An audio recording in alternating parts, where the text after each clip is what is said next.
Well, seeing that it's 7 o'clock now, I thought we'd go ahead and get started. Welcome. Thank you so much for braving the chilly air this evening and coming out to attend our first focus on the food industry that we've had for an entrepreneur initiative today. I'm Fran Carroll. I'm your moderator today. I also work with SCORE. I'll tell you a little bit about SCORE in a bit.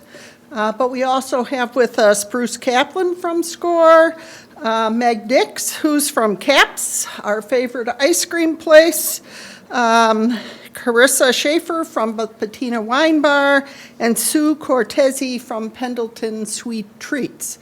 They're going to get a time in a little bit to introduce themselves, a little bit more detail, and talk more about their business. But before that, I'd just like to talk just very briefly about SCORE. SCORE's a nonprofit organization that's been around since 1964, and its main goal is to provide education, resources, and one-on-one mentoring by volunteers. It's free to small businesses throughout the life of your business. So from the point in time that you have an idea to the time you want to sell your business. We have 10,000 volunteers nationwide, and in our chapter here, Northern Cook Lake County, we have about 67 mentors in all different industries and all different skill sets.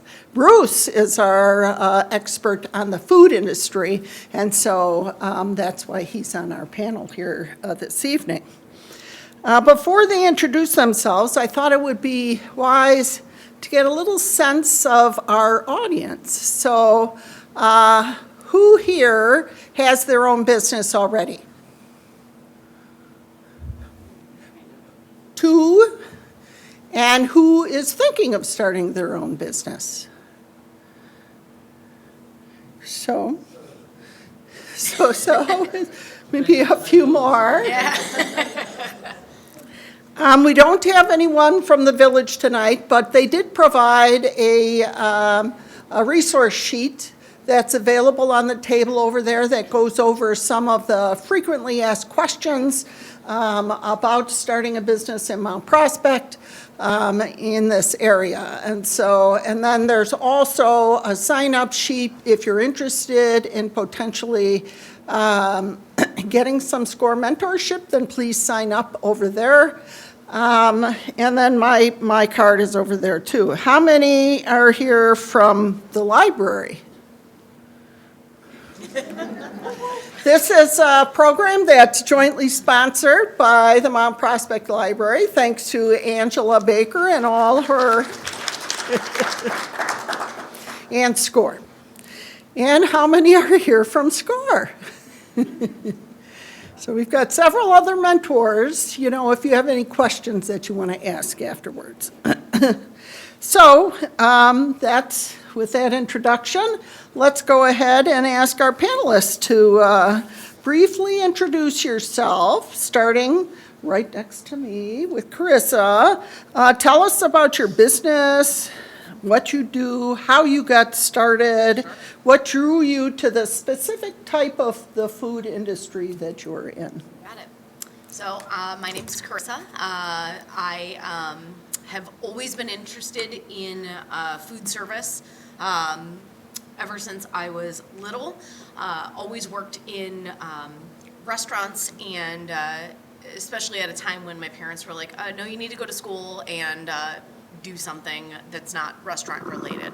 I went to school to be an English education teacher while always working in restaurants, and kept coming home every semester from college saying, I don't want to do this. I want to work in restaurants. And my parents said that wasn't a thing. And finally, with one semester to go in school, I decided to drop out and go to culinary school. My parents were thrilled, and went to culinary school, graduated from there, met my husband, that was a bonus, and never looked back, and have been in the restaurant business ever since. And absolutely fell in love with it. I went to culinary school. I learned all about back of house and how to cook, even though I knew that that's not what I wanted to do. I thought it was important for me to learn those skills. And so I did, and I basically started my career working for everything from restaurant groups like Bennigan's at the time to I spent 13 years working for Francesca's restaurant group before going to the city working as director of operations for Boca Restaurant Group. And then I decided to go and let's do it on my own. And I opened a restaurant and a bar in Lincoln Park in the city for 5 years. It was wonderful until the city of Chicago decided to rip up Fullerton Avenue. And you had to essentially walk a plank to get into my restaurant. That pretty much ended that. And then I decided to come back to the suburbs and and joined a restaurant group as director of operations. Pretty soon after that, became a partner with them, and then I'm still a partner of Cafe Lucci in Glenview. It's been there 30 years, and then I decided to open a wine bar. So opened Patina Wine Bar and Bistro in Park Ridge. Fabulous. And then 2 years ago, decided to open Patina here in Mount Prospect. And I guess I'm very unique on this panel because we closed Patina Wine Bar in Mount Prospect just this past November. So I guess I'm a little different. I don't have an existing business still in Mount Prospect, but I guess I have a unique perspective. But still have the wine bar in Park Ridge and the restaurant in Glenview. So that's me. All right. Well, I don't have quite that story, but You didn't meet your husband in culinary school? nope. Okay. Well, I started out as a baker. That was my first career. And I didn't go to culinary school. I learned it the hard way. I went to work in a bakery. I went to work in some restaurants and learned pastry and all of those things. And I absolutely loved it. I always loved to bake, have always baked. Did that, and I ended up, I am originally from California, and that's where I did most of that. Then my first husband was going to school in Chicago, so we moved to Chicago. And I started working in a grocery store chain on the North Shore that didn't have a bakery. And when I walked in for an interview, the gentleman who ran the store at the time, we hit it off right away, and he said, well, look, I'm going to give you $50. I want you to go home and bake me some stuff. And so I did. I went home and I made him, a carrot cake and some of the things that I enjoyed to make, and walked back in with those things. He ate about half of it and said, "You're hired." So I ended up working at that grocery store chain for about 13 years and started up a bakery program for them that ended up expanding into all of their different stores. We had a bakery commissary. And like all things, it was great at the beginning, very creative, but then it got to be a lot. And, there were times when I didn't take days off for 6 weeks at a time because, we served both Christian and Jewish holidays, and it was just insane sometimes. So I decided I need to try something different for a while. My body was getting tired, and so I went to work for a children's furnishings company that my husband happened to be working for at the time. Very small. They had just started. Some of you may know the name. It was called the Land of Nod. We had stores downtown, and we had a big mail order presence. It was mail order back then. When I started, they didn't even have a website. And I worked my way through that company, ended up running their HR department. I went back to school. So I got really into the corporate stuff, and I enjoyed it. And then Crate and Barrel took over the company and decided some of us were redundant, I being one of them. And so after 17 years, I went to work for another company. Again, it wasn't quite as fun as Land of Nod. It was a knife sharpening company. So I used to joke with people. I said, I worked at the Land of Nod, now I work at the Land of Knives.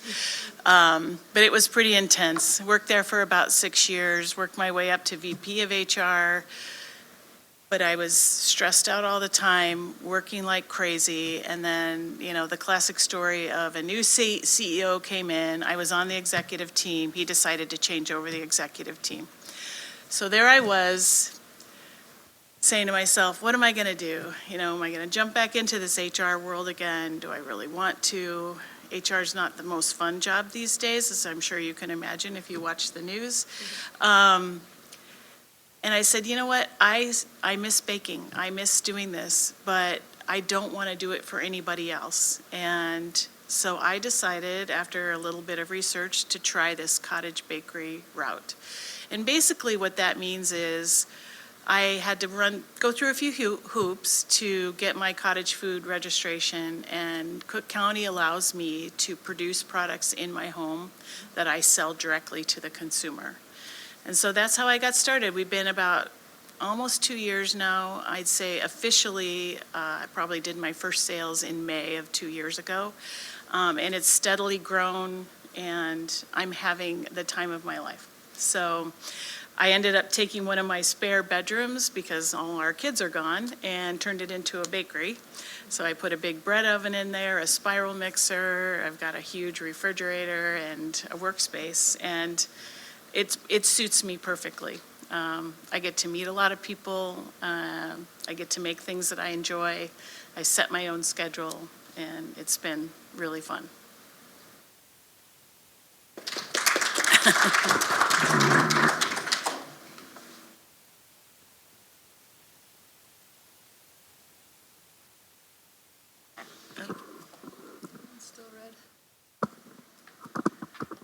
I'm Meg. I own and operate Caps Ice Cream here in Mount Prospect. It's a family-owned business. My parents and aunt and uncle started it 26 years ago now.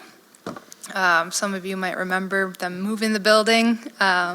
It's been kind of an institute here in Mount Prospect, and my mom was retiring 2 years ago, and it was up for sale, and I said, I can't see anybody else running this, so I bought it from them. Been running it now for a year. This will be the first official, full year of business that I'll be in charge. But yeah, it's been 26 years of being a part of this family business and being around it constantly. So I don't know if I went to seek out ice cream. It kind of was forced upon me, but I'm very happy it was. So yeah, it's a family business that is right here in Mount Prospect. Great.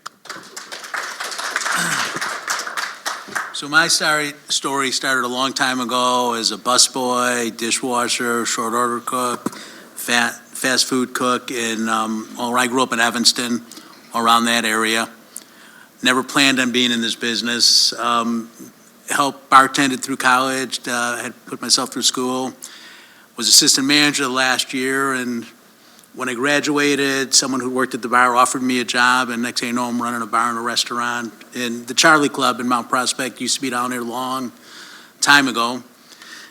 Then I spent 21 years with Levy Restaurants in the sports entertainment division, doing everything. Started as a GM, worked my way up to regional vice president of operations. We're involved in stadiums and arenas and theaters. We did restaurants, we did concessions, we did catering, we did private boxes, special events. And from there, then I kind of joined your world, and I helped a chef open a couple restaurants in the north side of Chicago. One was Craft Burgers, craft beer and bourbon, and the other was wood-fired pizza and wine. They're very successful, did that for 7 years, but after having been in that sports entertainment world, I was looking for a little bit more. The original dream was he was going to open much more restaurants, and I was going to get a part of the business, and it didn't happen. So then I ended my last 8 years of working with the company you probably know, Portillo's. I ended up working with them as a GM in one of the restaurants, and then a regional, doing the Wisconsin, Minnesota markets. Been involved in all aspects of the business over the years, and, I've been in a couple large corporations, but with the single owner, the chef owner, we started with, as you said, an idea in his head and went all the way up through finding a site in Chicago, the drawings, the development, helping with construction, and I am not a handy person, so after a little bit of my help, they wanted me away from that. But I've learned a lot, been involved with helping a lot of people start their restaurants, or I was very good with both Levy and Portillo's of going in, being able to fix restaurants that were having issues. So I'm very good at troubleshooting, and you can hear all the good stories from them and everything going on, the questions. I'm going to tell you a little bit later at the end, some of the things you have to be prepared for. That it's as they all attest, it's a tough business and everything. And, one of the things I see is sometimes people go into it with their eyes not fully open on what's, what the commitment has to be from each of you. I retired 2 years ago, ecstatic. I mean, I love the business. I was in the business for 50 years. It's a great business, it's fabulous. You can support yourself, your family, be very successful, have a lot of fun, but it's very hard, as people are talking about the hours you put in, the holidays. There are no such thing as holidays in the business, but it's great. You just, when I see businesses that fail, it's usually because they weren't aware of everything that they need to look for. Sorry I took so much time.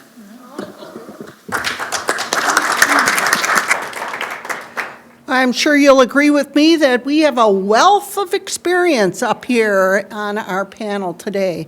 And so you're going to get a chance to ask your own questions, but for about the next half hour, I have some questions that I'm going to want them to go through, and then that may help trigger some questions that you have in your own mind, and we'll allow the last 15 minutes for any open questions from you that you may have. Sound like a plan? All right, so just to touch on what Bruce was just mentioning, people who are considering opening a business often want to hear what challenges and lessons learned there was in your journey. So why don't you pick one or two and talk to that, and then we'll hear from each of you. Go ahead. Who wants to start? I'll start. Lessons learned was, I grew up being in the business, kind of from the back seat.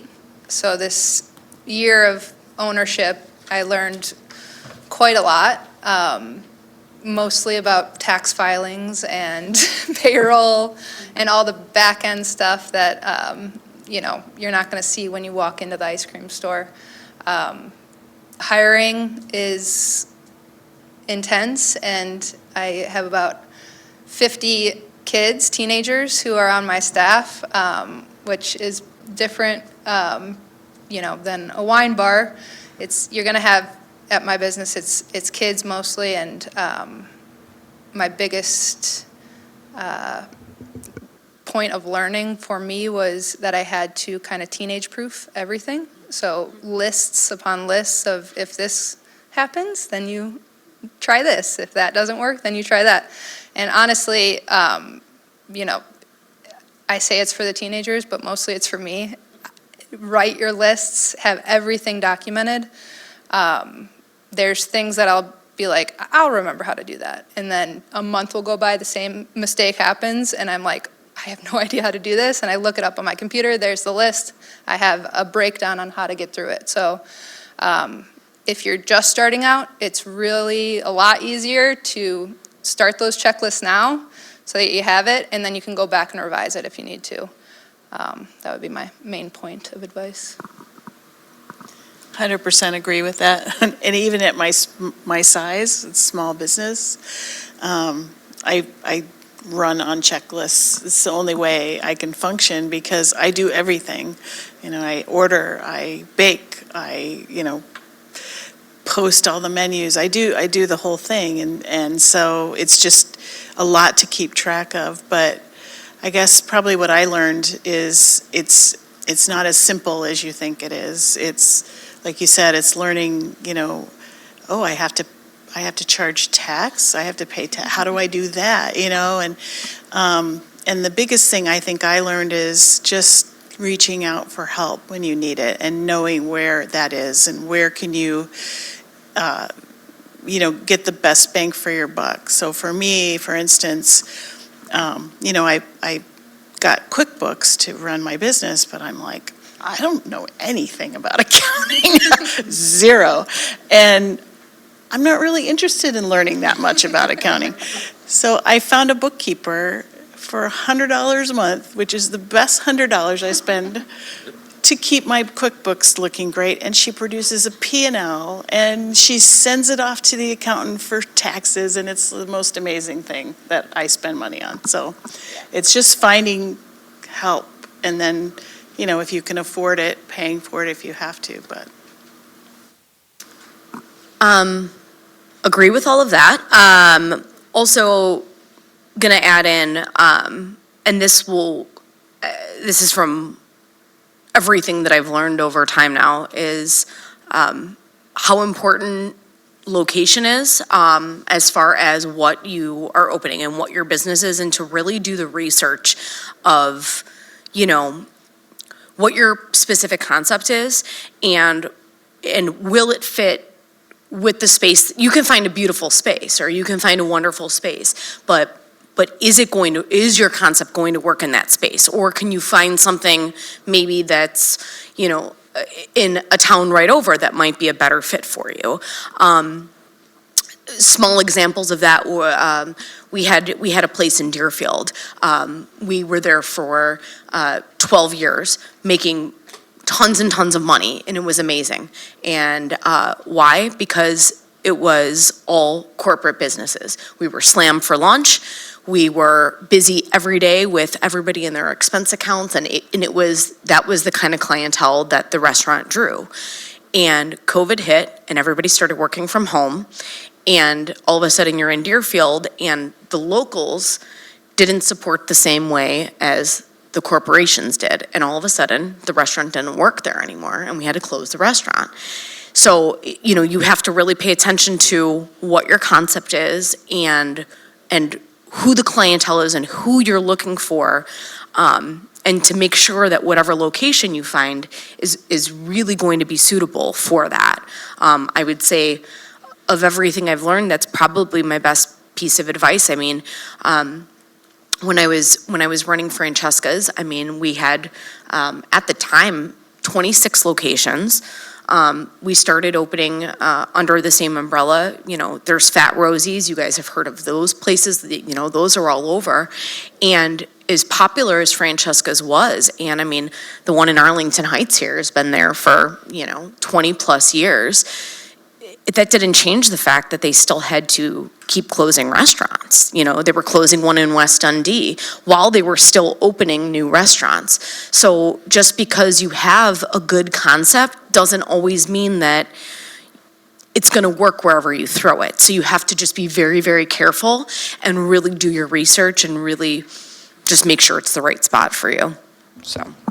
So before we go to Bruce, to provide his expertise, both from the restaurant you helped open and your consulting business, I'd like to hear from both sides of that. But before that, I was wondering if you have any advice on certain triggers that would tell you, okay, it's time to move on.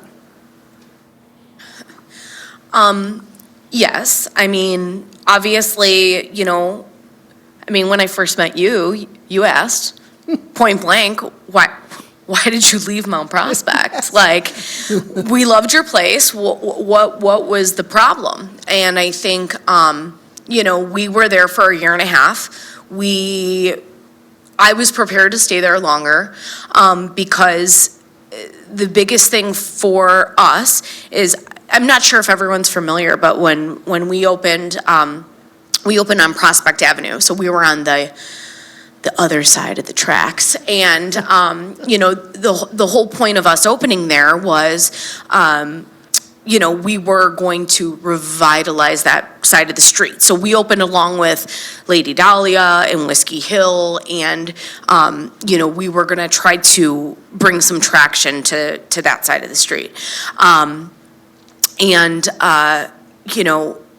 After a year and a half, I mean, we weren't even breaking even. And no matter what we did, and we tried collaborations, we tried specials, we tried every sort of marketing that we could. We adjusted labor, we adjusted our own costs. I mean, I could go on and on with everything that we tried to do. We reached out, we would talk to our customers and be like, is it us? Is it something we're doing? And the people who came in genuinely liked the product, liked what we were doing. We just couldn't get enough people in the doors. And I felt that, had maybe we stayed another 2 years, another 3 years, maybe we could have turned that around. But I don't know that I was willing to lose money for that much longer. We were fortunate that our landlord gave us an opportunity, and he said, hey, listen, I think that I can, now that this street's developed, I think I could probably get more rent. So if you want out of your lease, we'll let you out of your lease. And I was like, bye, see you later. Like, for me, it was a blessing. And, obviously we thought about it, and, because we had put a lot of work, a lot of money, a lot of time, I mean, everything into the space. And, we were able to take out, the FF&E, we were able to take out, what was ours, but we still put a lot of money into it and a lot of time. But, weighing pros and cons, and, it came down to both a business and personal decision of, if we can get out relatively unharmed, I think we're gonna go ahead and do that. And, that's not to say like, hey, down the road that we wouldn't consider doing something back in Mount Prospect or, in a surrounding area, but it didn't work at this time. And, I don't know. I don't know if that answers your question. Oh, no, it very much did, and I thought that you had a different perspective. Yes. And so I wanted, thanks for your willingness to share that with everybody. So then, Bruce, why don't you go ahead and talk about challenges and lessons learned in the restaurants you helped open and in your consulting business? Well, first, agree with everything everyone said here. Sorry you closed that restaurant in Deerfield. I loved it. So one point that Carissa made to add on to it is, besides looking for the right space for your vision that's coming true, is you got to make sure the financials make sense. We're actually working right now with it's food business. We're working with a client, and he's really desperate. He's been trying about 6 months. He's got his loan, he's got everything he wants to get, he doesn't have a place. He's looking on the north side of Chicago, and he's got a budget that he wants to stick to, and he found a place. They approached him, and it's about, $3,500 more a month than he'd budgeted for. And he wants to get open so badly, and we're kind of like, they really think, why don't you crunch the numbers and take a look at that? That's not, it's not a good idea. He's holding off right now, but you might find the best space in the world, but if you projected your numbers at X and the rent is Y, you're going to have the problems like she's talking about. So I'd be, the one thing I say as you're looking at all this, as you're starting to go, is make sure you know the financials.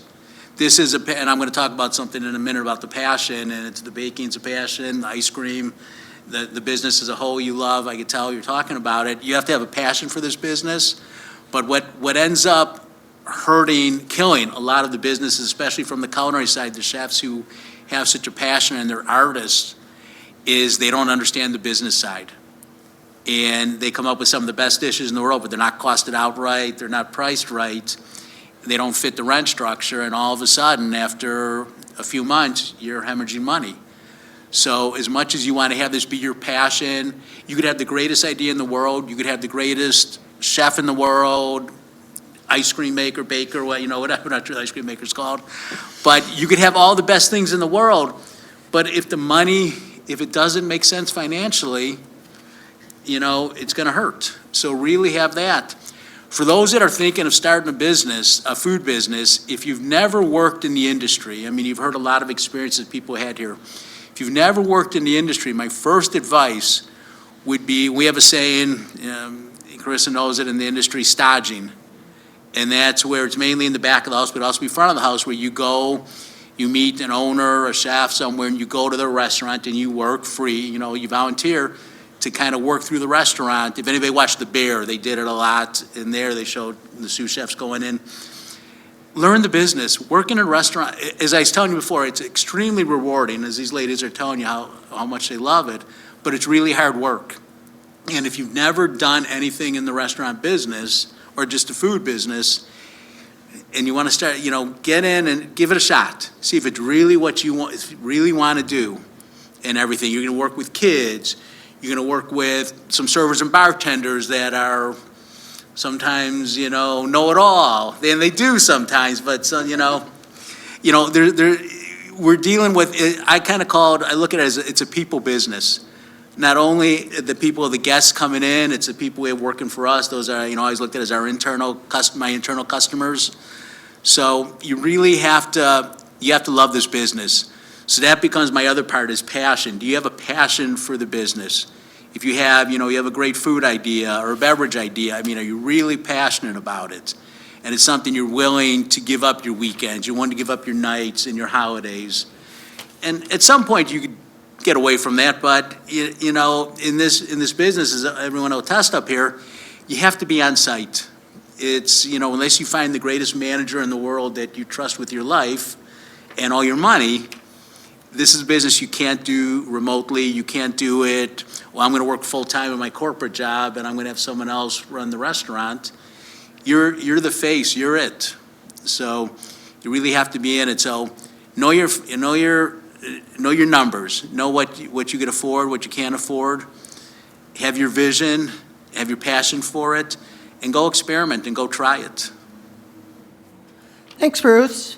Very helpful information. Since you brought up the whole finance thing, I thought it would be helpful if each of you could talk about how you funded your business to begin with and how you were able to put the dollars together that you needed to start it up. So who wants to go first? Want to start us? You might have. Go.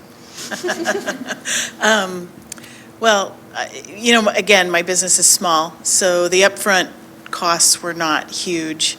So basically loaned myself, about $5,000 to start. And to buy a few pieces of equipment, very small. I started out literally in my home kitchen using my oven until after a few 17-hour days, or more than a few, I said I probably should think about getting an oven, which I eventually did. But I, spent most of that on some fees and things like that, supplies, and then I just dove in and started making money in the business. As I made money in the business, I reinvested in the business, and so I was fortunate that I didn't have to go crazy and get a big loan or worry about that. When I did convert the spare room into a bakery, I took out a small loan again. I took a home equity loan from my house and paid that back within just a couple of months of doing markets in the summer because those are very lucrative. So I was fortunate because, I did about a year's worth of business. I had built up a nice little bank account. I wasn't really taking any money from the business yet. That's the other thing. I didn't need to at that point. So I was able to purchase the oven outright. And then, some of the improvements and things that I had to do to the room itself, because we put down a laminate flooring so I don't scratch up the wood floors and, things like that. I used that little bit of money that we borrowed from our home equity to do those improvements. So it was pretty simple. So when we opened our first patina in Park Ridge, we went in and me and my partner had actually saved money. So we had saved money. We had made our chef a partner. He put in some money and we opened. We did not want to take out a loan. YouTube became my best friend. I learned how to do a lot of stuff on my own, and we were very lucky. The space that we found in Park Ridge was an existing restaurant, and they were. It was a woman that had gone under, and so the landlord was looking for another restaurant to come in. We were able to kind of, utilize this space and make it our own without having to do any major remodeling or anything like that. So a lot of our cost was kind of coming in and doing a quick makeover and making it our own. And then just putting in our own equipment. And it was great because we were able to pay ourselves back fairly quickly, which was amazing. When the Mount Prospect opportunity came out, we decided to get a small business loan, and we got a small business loan, and we had to do actually a full construction. So the space that we found was completely empty, vanilla boxed, had to do everything from scratch. I personally do not like that. I would never do that again. Having to deal with contractors, electricians, plumbers, having to be at their call and their mercy was pretty awful. And having that, I think that alone put us back, I think, about 5 months on our opening. So that was 5 months of paying rent with no sales coming in, and waiting on all of that, which was pretty horrible. And, I just feel like, we started from a bad place because, we had this loan and costs kept building and building and building because we weren't able to open on time. We had a very strict budget, and kind of like Bruce said, you have to make sure you start with enough money. I felt that we didn't, and I didn't take into account all of the build-out costs the way that I should have, because it was my first time doing it, and lesson learned. So, yeah, that's me. So I want to, Fran, I'd like to follow up on one quick thing that Carissa just said about the contractors. So I learned my lesson with that restaurant I helped the chef open. His wife was a kitchen designer, residential kitchen designer in the west suburbs. So we used her architect, we used her, we had to do the same thing, we had to redo the whole place. And we used her contractors who knew nothing about food service. Oh my God. And then I'm dealing, they'll go nameless, but we're mentoring a person who's doing opening a food business, and she went with a contractor that had nothing, and she's had to do with restaurants, and she's had nothing but heartache with him. So if you are going to open a place and you do have to get a contractor involved, make sure they have experience in food and beverage. My story's a little bit different on how I got stuff financed. It was a family business, obviously. I did not get the family discount on the purchase, which I was okay with. I wanted to set my parents up with, if there was going to be somebody else coming in to buy it, I wanted to buy it at the price that they were going to sell it at. I did get very lucky in terms of the job before. After college, I worked for Tesla from 2016 to about 2018, and put basically my entire paychecks into the employee purchase stock plan. And yeah, we know what that company did. Got out of that because I needed to buy a business, and yeah. So yeah, I got lucky in that sense. I took a small loan from a family member and then just pay that back monthly with interest on that. So I'd say the other thing to look at is, kind of what everybody said here, is friends and family. Can you do any deals, friends and family? But, you know, get a contract, interest, pay it back. But it's just easier to sometimes get money that way. Angel investors, we had with the restaurant there, the chef we were working with was very well-known. So there were people for years that saying, hey, if you're going to open a place, let me know. I'd like to give you some money. So we took it. But, you know, got better rates than we got from the bank, but still, it's a business deal. And then the SBA loans are loans, the way to go. I would also say, one thing to note is regular banks are not keen on giving any level of food service, anybody, a loan. So any business, sure, they'll consider it. Food service, absolutely not. And then also, if you do get an SBA loan, be prepared that the process is actually grueling. It takes a long time, and they require a lot from you.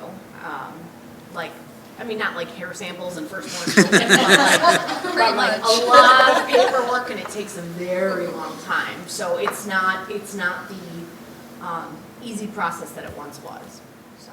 I would second that. For the small chunk that I had to finance, I looked at an SBA and the lists were long, the checklist, so. Yeah. The last thing I want to add about finances too is everybody thinks, okay, this is what it's going to, this is going to be my pre-opening cost. This is what the construction's going to cost. This is all the paperwork, the license, all the cost. Here we go. I'm open to start making money. Those first few months, there's things that are going to pop up. You need, especially in food service, you need to bring inventory in. Make sure you have money to operate for it used to be just 3 months. Now I'd say almost 3 to 5 months, maybe even 6 months. That's included in your numbers. That's the money I need. If you don't use it, that's great. That could be, I recommend a line of credit on that one. So if you touch it, great. You pay it back. If you don't touch, you don't need it. But too many times people get, in the restaurants, they get it open. They had all their money to get everything open. We're set. They get the first couple weeks, they're slammed. It's going to slow down just a little bit, and all of a sudden, second payroll comes around, third payroll comes around. The invoices start piling up for your food. That cooler you got, all of a sudden the bill comes in, and cash flow is a problem. So when you're open, be prepared to have. You should be prepared with money you have to not need anything from your business for at least 3 months. How important is your community to you? So I'm not just talking about the village and the village staff. You could talk about how they helped you to start, but also the other businesses, the chambers, other community resources. How important is that to you in your business? That is our business completely.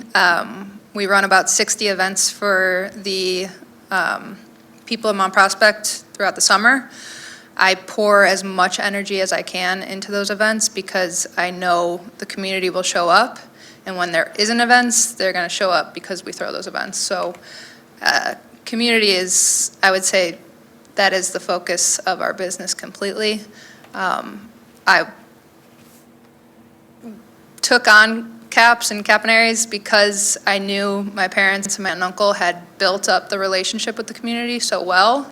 I knew what had worked, what events had worked, what people liked, because of the work that they put in early on, and they've been doing it for 25 years, and so people really trusted for those events to keep going. So yeah, community is number one for us. I agree. That's one of the things that I found. And, when I was working, you're working long weeks and long days, and I just never really got to know a lot of my neighbors. And now that I do this, I know almost everybody up and down my block and people all over town, and it's amazing. It's like the community is so incredibly supportive, and they're so excited, and they come to my door and they're all happy to pick up their bread. And also, there's some great businesses in town that have been super helpful to me. Lumi Yoga Studio, for one. Every time they have events, they invite me.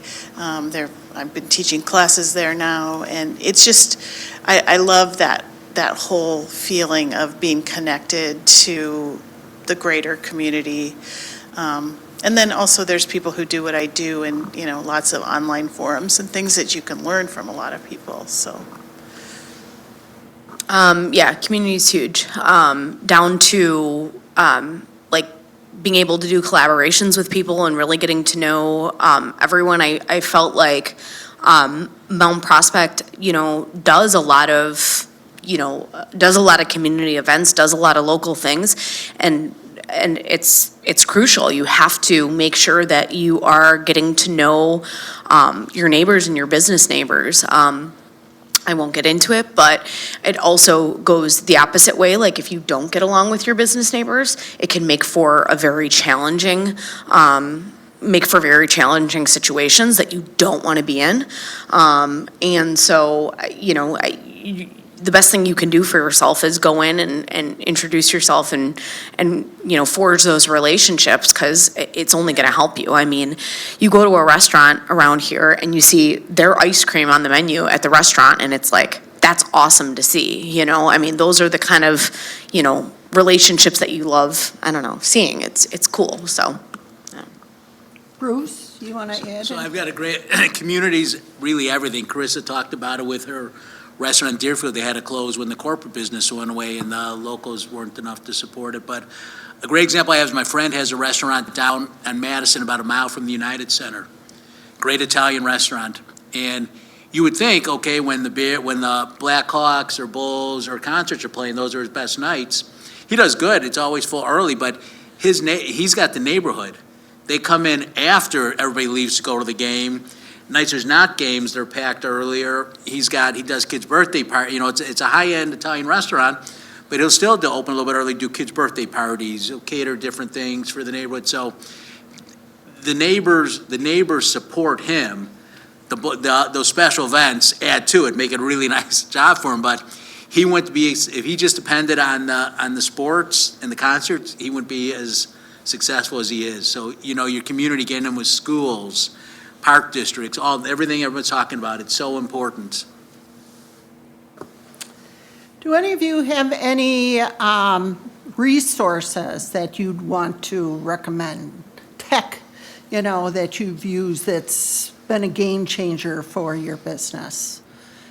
I heard somebody talk about QuickBooks. Do you all use QuickBooks, or?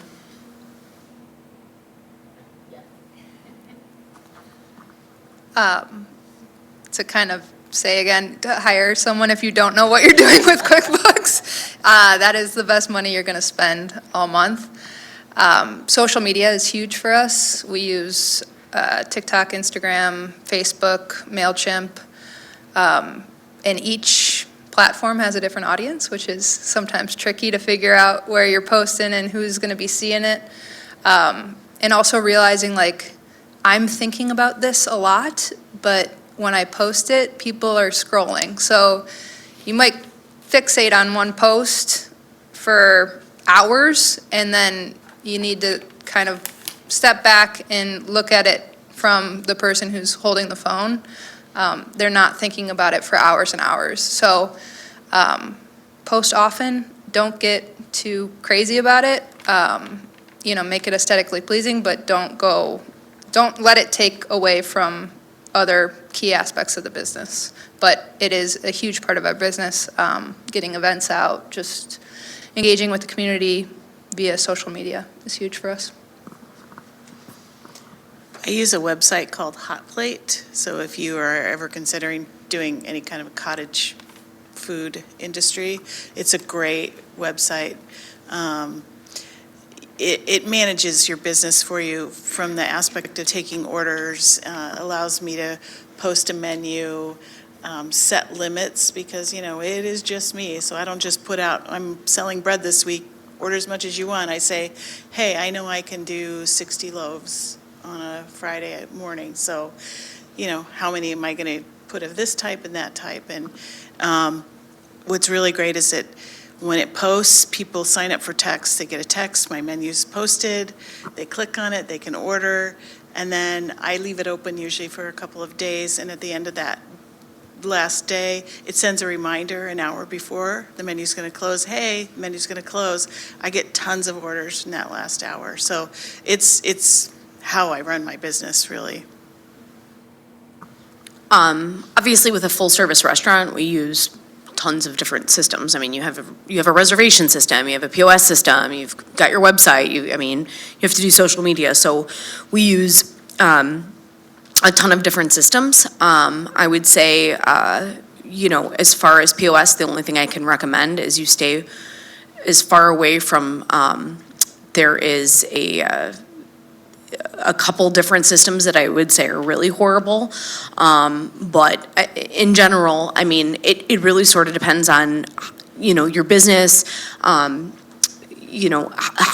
big, what your service style is, depending on a POS. And I would say, I mean, I'm more than happy to talk to anybody if you have any questions, and I can help. We've had smaller restaurants, larger restaurants, that we've used different POSs for, and I've switched companies over the years.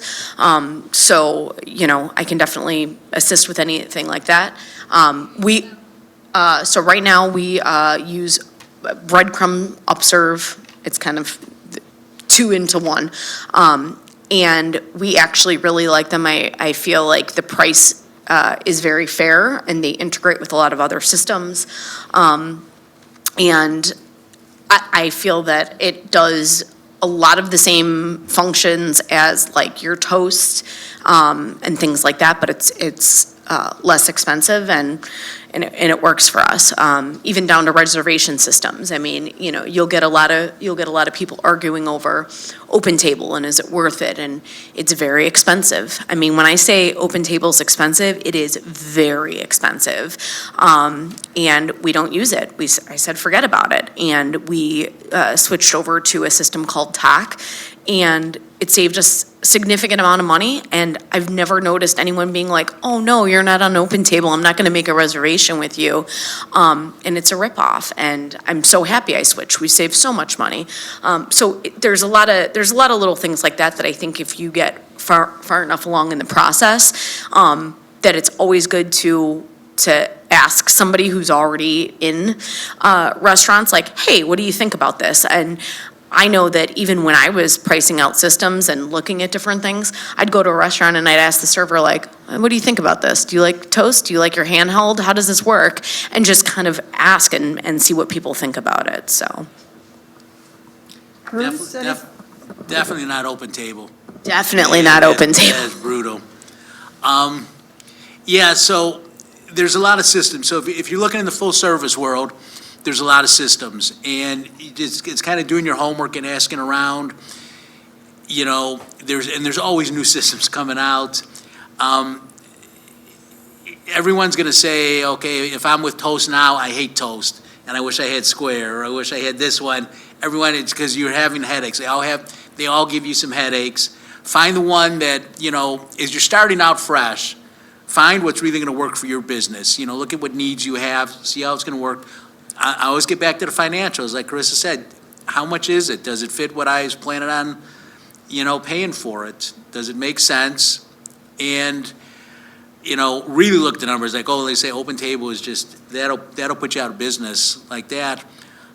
If you're going to sell, depending on what type of business you're going to do, if you're going to be selling product, like pints of ice cream or, so you're starting out and you're doing, you're going to sell, kind of bulk product. Shopify is a pretty good system, and they will also build your website for you. So until you get up and going, they'll build and run your website. They'll be the administrator, do whatever you want, but they'll run it all for you. They'll do the drawings, the graphic design. So for saving money, it's a good way to take a look at it. Someone said earlier, ask for help. All these companies like QuickBooks and all them, get the bookkeeper. But even the bookkeeper, I'm consulting with someone right now, and they have some questions on some things they do with their business. They call QuickBooks. And they want to try to make themselves helpful to you, right? You know, they don't want to lose you. They know there's other things out there, so they want to help you as much as possible, but you got to ask. You know, once again, people don't read minds, so you can't be, in this business, you can't be scared. You got to ask questions, like Chris says, go in place and just, anybody in their business will tell you. You walk in any restaurant, you don't know them, hey, what do you think of that system? Oh, it's great or it's terrible. So you just can't be shy, you have to ask for help. Sure. There's so many things out there. We use Square, but they were charging crazy credit card fees. So I went to Toast and I was like, hey, can you get me a quote? Got a quote, brought it back to Square. Shop around. Like, these people do not want to lose you. It's a lot of work to switch over a POS system too. I didn't want to leave Square, but I also didn't want to be paying the fees. So if you're just starting out, get 2 quotes and kind of make the companies fight for you. Make them do the work and get the discount. So there's little things like that you can really cut some costs on. Sounds like Xfinity and AT&T. Exactly, Fighting for yeah. cable business. And you'd So- be just as frustrated with them. I have one final question, because we want to give the audience a chance to ask questions, and this is, in 1 or 2 sentences, what is the best piece of advice you give to someone just thinking about starting a food business today? For me, it was, my advice is that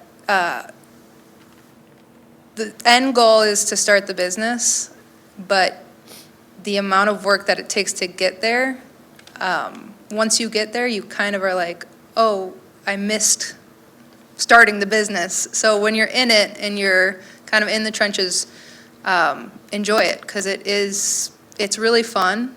It's a lot of work. And if my mother was here, she would say her advice would be don't do it.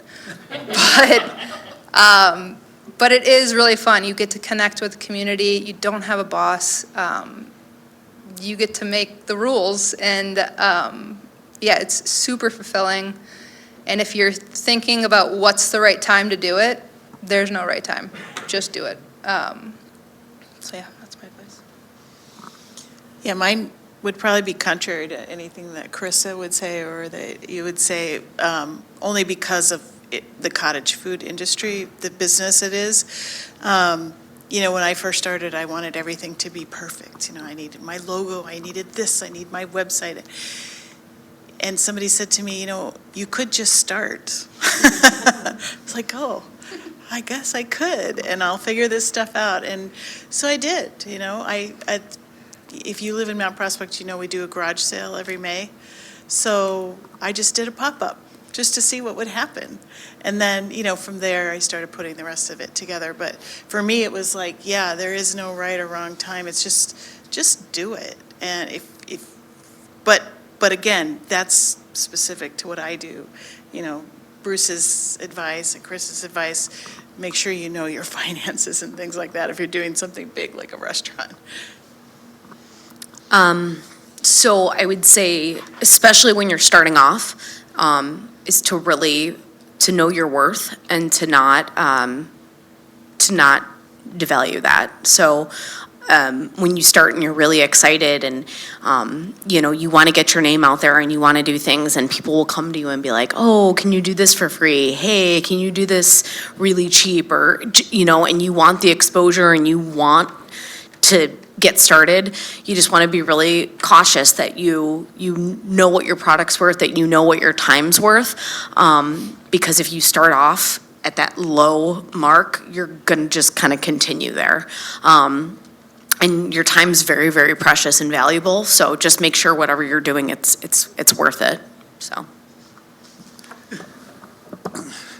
So if we're looking at some type of food business, make sure you have a great quality.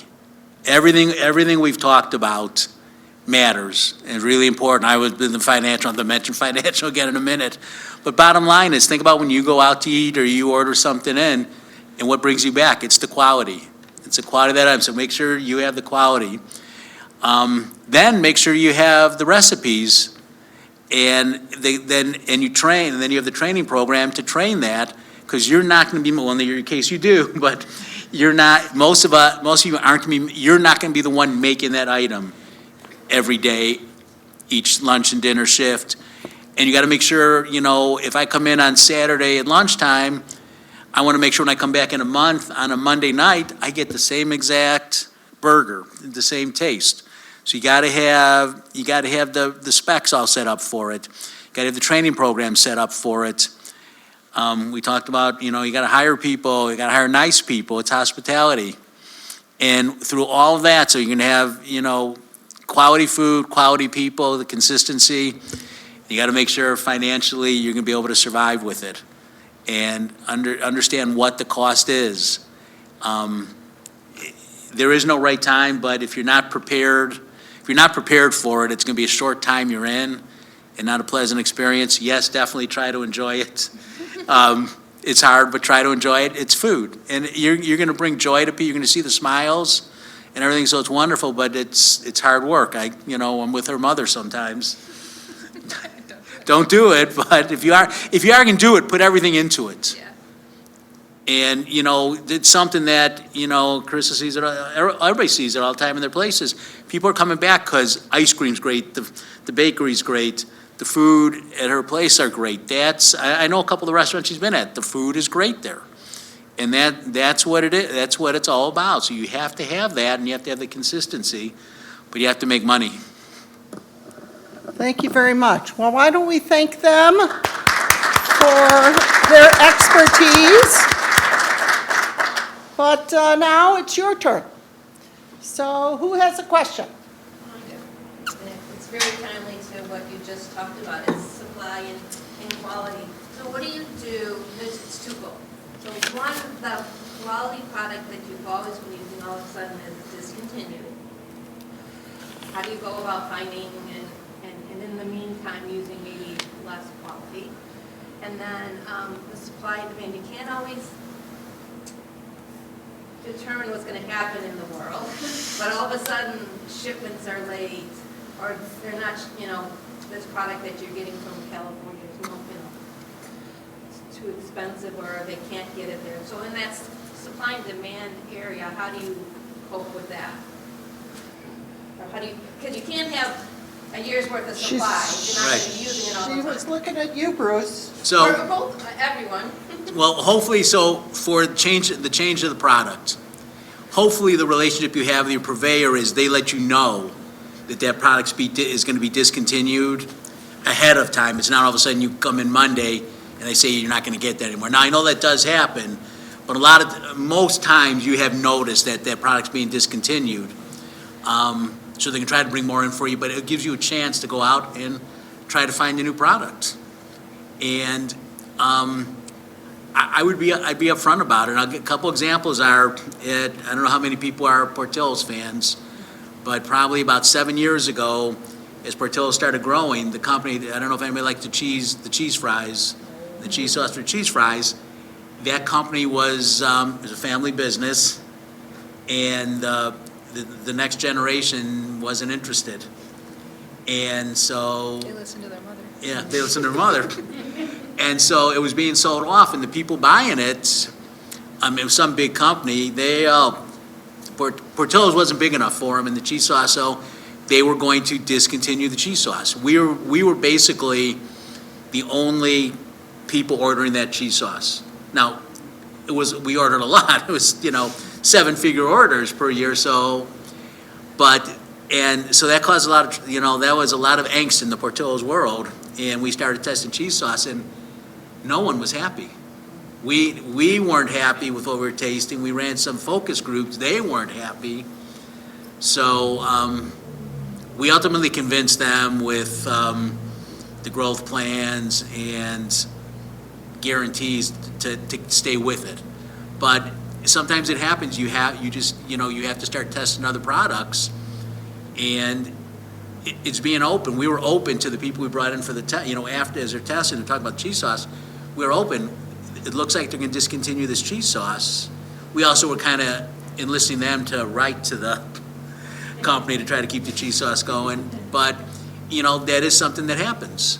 And if you can't, I guess, depending on what that product is, if you can't find something that you feel is that quality, you might have to change items. And then to me, that ties in with the next one, you're saying if products are late or whatever. I think, and I don't know if people agree or not, it's just communication to your guests. It's, whether, and nowadays, like you say, with social media, you get the information out there. Hey, we're not going to have our cheese sauce. We're really sorry, we're not going to have cheese sauce this week because of the hurricanes in Florida or whatever we got hit. So, I mean, people are pretty good when they know what's happening. It's when you try to pull something by them, you try to slide that other product in there that, there's no change, and they can taste it, they know it. Yeah, we would never try to slide anything by. Like, if something's not available, we're just, we print menus in-house for that exact reason. Like, I'll pull it off the menu. Sorry, like, we couldn't get it in, we're not gonna have that. Like, I'm not gonna substitute it with something that's a lesser quality, and, there has been times that things haven't been available, and it's given us the opportunity to go out and find substitutions, and sometimes the substitutions have been even better, and it's worked out. But, I think especially, we're finding now with wine and having wine from all over the world, some places don't want to give us their wine anymore. And, so we've had to make changes to our wine list, and people are, oh, we really love that wine, we're so disappointed. Yeah, so am I. But guess what? Now we found new and exciting things for you to try, So you got to just be like Bruce said, up front and honest with your people. And as long as you're finding really fun and new, interesting substitutes, it should be fine. Anybody have another question? Please. I would love to hear more about the process of the cottage licensing and industry. Kind of, what are the unexpected things? What does the process kind of look like? What do you wish you knew going into it? It's a fairly straightforward process, at least in Cook County. You have to take a food handler's course and pass it. So I did that. You study for it. It's a little weird because you take it on a computer and there's a proctor watching you the whole time. But so I did that, and then submitting all of your paperwork, and they have pretty good guides on their website about what you need to do, what your labeling has to entail, all of that. And so And that's to the county, that's to right? Cook That's County, to the yeah. county, not the village. Right, and so, you just have to read through everything, make sure you fill out the paperwork correctly, make sure you get your labeling right. A lot of people think, and I see this a lot on some of these forums I'm on, oh, why do I have to give them all my labels? Well, you don't, because if you sell 5 different kinds of scones, let's say, you don't have to give them all 5 labels, give them 1 label of 1 variety. They just want to see that you know what you need to put on those labels. And I have been at some markets where I don't even know if it was Cook County, because I've been in a couple of other counties where the inspector comes and reads your label and checks everything out. So they don't just issue you your registration and say, have fun. They're on top of it. So it's a pretty straightforward process. It takes a little patience because, like this year, for instance, you have to renew it once a year. And I submitted my paperwork in December to the woman who was doing it for the last 2 years, only to find out she's not doing it anymore. Now it's somebody else in Broadview. And she wrote me back and she said, I have 400 new applications this month. I don't have time to review yours. So send it to me in January so it's at the top of my inbox. I was like, okay. She goes, just keep operating, you'll be fine. And I did, and it took her a couple weeks, but she approved it, so. Somebody else had a question? I thought we had a, go ahead. I see a lot of owners sort of taking the exit as an afterthought at the end of the process. Is that something you put in place as you do the business planning, or triggers, or just like looking for opportunity? Or any advice about it? I'm sorry, can you say that again? I couldn't hear everything. Oh, a lot of times owners sort of wait until the end of the process to look for an exit, like Meg Yeah. facilitated an exit in order Yeah. for have an entry point. So I was just curious if there was differences in the industry there, or if you put triggers in place to be like, hey, this is an opportunity to. So best practices for a business plan, should it include an exit strategy? You're like AI. So, I think, and you guys correct me, more. I think most people when they're getting into the food business, they're kind of looking to build something and get going, and they're not so much looking for the exit strategy right then. That's more down the road. Although with Meg's mom, I'm like, let's get, I'd want it in there. I think there's better businesses that hit better economically than restaurants to get, if you're looking for a quick exit strategy, I wouldn't come in the food and beverage business right now. It's going to take you, unless you have the greatest concept that's going to hit, you got the next Krispy Kreme that could hit real quick and then it'd fly out. Most of these are more long-term. And I guess there could be some I don't know. I'll just speak for my parents. They did Oh, not go have an ahead. exit strategy, and, when year 25 hit and my mom was diagnosed with Parkinson's, that's why she had to leave. It was kind of an issue at that point, because they were like, the shop has been where it started. Luckily, I was interested in buying the business, but there's a catering division and a wholesale division that are still being operated by the older generation, and they are looking to exit, and it is, put on family members, or is it put up to the market? They have a guy that they work with who is kind of building that plan for them, but for me personally, I'm not thinking about the exit right now. I got a couple years in my tank. But it is something to think about. Just speaking for my parents, I would say about year 15, if you're still going strong, come up with a plan that can kind of alleviate that. So I'm going to take advantage of the fact that we have a new number of SCORE mentors in the audience today.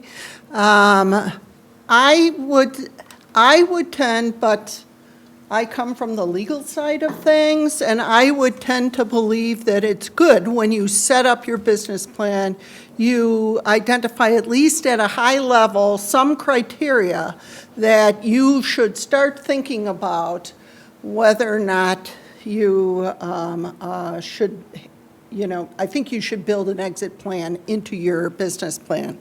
What do our other SCORE mentors think? It's a very timely question. We met with an owner, he's not SCORE plan yet, but we were introduced to him because he and his partner have had a very successful restaurant for probably over 20 years. And they're just tired. And they don't have an exit strategy. And they were thinking about putting it out there on one of those bid by sales, which you may be familiar with, on those broker sites. And that's a shame, in our opinion, because they're not going to understand the brand these guys have built. This is, when I talk about successful, last Friday, you know how cold it was? We walked in there midday, and the restaurant was 3/4 full for lunch. And over half of it was women sitting there and having lunch. So I mean, not just business guys, but, it's a neighborhood place. So I think a business should have a strategy after a while. Their challenge is they'd like to sell it to the employees, but they haven't put anything in place because, you may have great employees, but can they run a business? Maybe they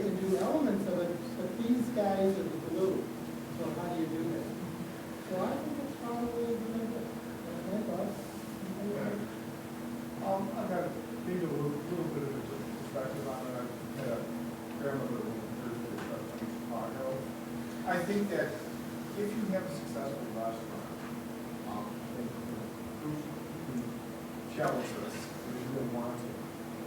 One of the things you want to try to do is you want to try to control your own real estate. You end up owning your own property.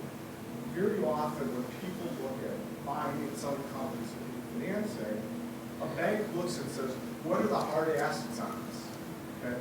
Well, if you're in a restaurant property that you're, lease isn't, doesn't give you options for the next 25 years, you don't control your property. You don't control your location. And you don't have an asset to sell. So rather than paying rent to a landlord, what often what you do is you have the owners buy the building in their own name, they lease it to the restaurant, and that's how they build up long-term wealth. In terms of walking into a restaurant with an exit strategy, look, the only exit strategy is, let me get out before I lose all my money. And that's really the only exit strategy for restaurants that I'm saying. Yeah. For a lot of people who invest in restaurants, if somebody talks to them upfront about exit strategy, what it says to an investor is, these people want to watch a committed to this business. Right. And I don't want to be in it.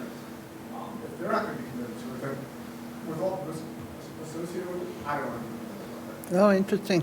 Yeah, I mean, if, I want to try Carissa's place. It sounds interesting, and based on the other places she's been at, I'm pretty confident that everything's going to be really good there. But if she, in the talking, if she says, yeah, we're going to be out of there in 2 years, here's the plan, I'm moving on, I'm like, okay, how do I trust that the person coming in is not going to just worry about the numbers and is going to lose the quality, lose the passion? So, I mean, the exit strategies, that's a little iffy, especially if you don't have family to take it over who are interested. Now, your point about the real estate, did your grandmother, is she friends with Dick Portillo? Wait, no, she was way before him. Well, because for those that, Mr. Portillo, I don't know if anybody's read his book who really understands the story. I mean, he sold hot dog stands for $1 billion, but what people don't realize, so like the first 30 are all the Chicago restaurants, he owns the land. So right now, Berkshire Partners are paying rent back to him. So even though he sold the business, he sold the $1 billion hot dog business, he's still collecting money.